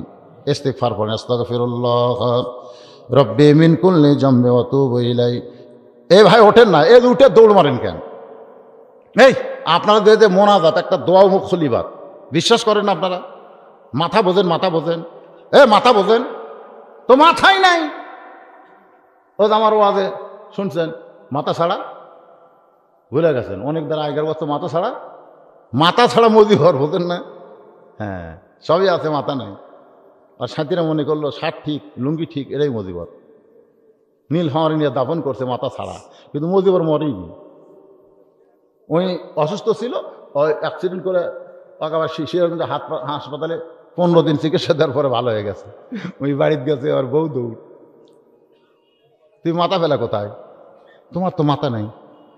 মাও কয় তুই ভূত রে, তোর তো মাথা থাকার কথা না। মজিবর কবরত যা বলতেছে, এই তোর যদি মাথা থাকতো তাহলে আজকে আমার এই বিপদ হতো না। আজকে যারা এই যে এতক্ষণ ওয়াজ শুনলেন আর এখন মোনাজাত হবে, আপনারা উঠে দৌড় মারতেছেন, আপনার তো মাথা ছাড়া মজিবর হচ্ছেন। ধরে এখন কি ছাড়া? এই যে ভাইয়েরা কোনো এখানে কোনো কালেকশন আছে, এখানে কোনো আদায় আছে, ভয় আছে? আমি ফ্রেশ ওয়াজ করছি, যখন উঠছি তখন বাজে 8টা। ঘড়ি দিয়ে কখন যে 3.25 ঘন্টা গেল আপনারা খেয়াল করছেন? এখন বাজতেছে 11:15। তার মানে কত হলো? 3.25 ঘন্টা ওয়াজ। কোন দিক দিয়ে গেল আমিও তো বুঝতে পারলাম না। আল্লাহর কোরআন আমাদেরকে পাগল করেছে, বলেন সুবহানাল্লাহ। মোনাজাতটা করি, আস্তাগফিরুল্লাহ রব্বি মিন কুল্লি যামবি ওয়া তুবু ইলাইহি লা হাওলা ওয়ালা কুওয়াতা ইল্লা বিল্লাহিল আলিয়্যিল আযীম। আল্লাহুম্মা সাল্লি আলা সাইয়্যিদিনা শাফিনা নাবিয়িনা মাওলানা মুহাম্মদ ওয়া আলা আলিহি ওয়া সাহবিহি ওয়া বারাক ওয়া সাল্লিম। আল্লাহুম্মা আমিন। আল্লাহুম্মা আনতাস সালাম ওয়া মিনকাস সালাম তাবারাকতা ইয়া যাল জালালি ওয়াল ইকরাম। আয় আল্লাহ তাআলা, তোমার মেরাই গ্রামের যুবকেরা, তোমার বান্দারা কষ্ট করে মেহনত করে এমন পরিবেশে যখন কোথাও মাহফিল হচ্ছে না, এরপরেও তারা আজকে কোরআনের আয়োজন করেছে, মাহফিলের আয়োজন করেছে। আল্লাহ, এই গোটা গ্রামের উপরে রহমত বরকতের দরজা তুমি খুলে দাও। আয় আল্লাহ, তারা কষ্ট করে মেহনত করে আজকে যারা মাহফিল করেছে তাদের সকলকেই তুমি কবুল করে নাও। আল্লাহ, শুরু থেকে শেষ পর্যন্ত যত আলোচনা হয়েছে আল্লাহ, এর মধ্যে যদি ত্রুটি হয়, ভুল হয়, মাফ করে দাও। এর যা হাদিয়া মঞ্জুর করো, সোনার মদিনায় নবী পাকের রওজা মুবারকে আল্লাহ তুমি কবুল করে নাও। তামাম আম্বিয়াই কেরাম, আসহাবে কেরাম, তাবিনী কেরাম, তাবা তাবিনী কেরাম, তামাম পৃথিবীর মাটির নিচে যত মুমিন মুমিনা শুয়ে আছে আল্লাহ, সকলের আরওয়াহ পরে হাদিয়া কবুল করো। ও মাবুদ, আমরা যারা হাত তুলেছি, আমাদের জনম দুখুনি মা যাদের কবরে চলে গেছে, আল্লাহ মেহেরবানি করে মায়ের কবরকে জান্নাতের টুকরা কবুল করো। বাবার বাড়িঘর সবই আছে, আমি সহ আমরা যারা বাবা হারা ইতিম হয়ে গেছি, আল্লাহ মেহেরবানি করে বাবার কবরকে জান্নাতের টুকরা কবুল করো। আমাদের দাদা দাদি নানা নানি আত্মীয় স্বজন আমাদের আপনজন যারা কবরে গেছে, আল্লাহ কবরবাসীদের তুমি মাফ করে দাও। আল্লাহ তাআলা এই গ্রামে গোরস্থানে যত মুর্দা শুয়ে আছে, আল্লাহ সকলার কবরকে জান্নাতের টুকরা কবুল করো। আল্লাহ মেরাই গ্রামের মসজিদকে কবুল করো, ইমাম মুয়াজ্জিন মুসল্লিদের কবুল করো, মাহফিলের সদস্যদের আল্লাহ তুমি জান্নাতি কবুল করো। পর্দার অন্তরালের মা বোনেরা আবিদা সালিহা পর্দানিশি কবুল করে মা ফাতেমার চরিত্র দান করো। আমাদের মধ্যে আমরা যারা অসুস্থ আছি, আল্লাহ তুমি সুস্থ করে দাও। আল্লাহ করোনা ভাইরাস থেকে গোটা বিশ্বকে আল্লাহ হেফাজত করো, আর বাংলাদেশের প্রতি রহম করো। খাস করে বগুড়া জেলা দুপচাঁচ উপজেলায় এই মেরা এলাকার প্রতি আল্লাহ তুমি রহমত বরকতের দরজা খুলে দাও। আল্লাহ কোরআনের মাহফিলে যতক্ষণ ছিল, আল্লাহ তুমি তাদের রহমতের চাদর দিয়ে আবৃত করেছিলে। মাহফিল থেকে যখন বের হবে কোনো মুসিবত তুমি তাদেরকে ধর দিও না, আল্লাহ আমাদেরকে দিও না। আল্লাহ আল্লাহ করোনা ভাইরাস থেকে আল্লাহ বাংলাদেশকে তুমি হেফাজত করো। ও মাবুদ মাওলা, অনেক আল্লাহর বান্দারা মাহফিল করতে সহযোগিতা করেছে, প্রশাসনের ভাইরা, অনেক নেতা ভাইরা, যুবকেরা আজকের মাহফিল করার ব্যাপারে সর্বাত্মক সহযোগিতা করেছে। আল্লাহ মেহেরবানি করে তাদের সকলকে কবুল করো। কত মানুষের জানাজার নামাজ আমরা পড়েছি ভাই, একটাবার কি খেয়াল হয় যে আমার নিজেরও জানাজা হবে? কত মানুষকে কবরে নামায় দিয়েছি, একটাবার কি মনে হয় আমরাও একদিন কবরে নেমে যাব? কত মানুষকে কবরে মাটি দিয়েছি, আমাদেরকে মনে হয় একদিন আমাদের কবরেও মাটি দেওয়া হবে। যেদিন মরে যাব দিনটা যেন জুমার দিন হয়, যে মাসে মৃত্যু হবে মাসটা যেন রমজান মাস হয়। ইমানের সাথে ইজ্জতের সাথে এই দুনিয়া থেকে বিদায় নেওয়ার সময় আমাদের জবানে জারি করে দিও লা ইলাহা ইল্লাল্লাহু মুহাম্মাদুর রাসূলুল্লাহ সাল্লাল্লাহু আলাইহি ওয়া সাল্লাম। আসসালামু আলাইকুম ওয়া রাহমাতুল্লাহি ওয়া বারাকাতুহু।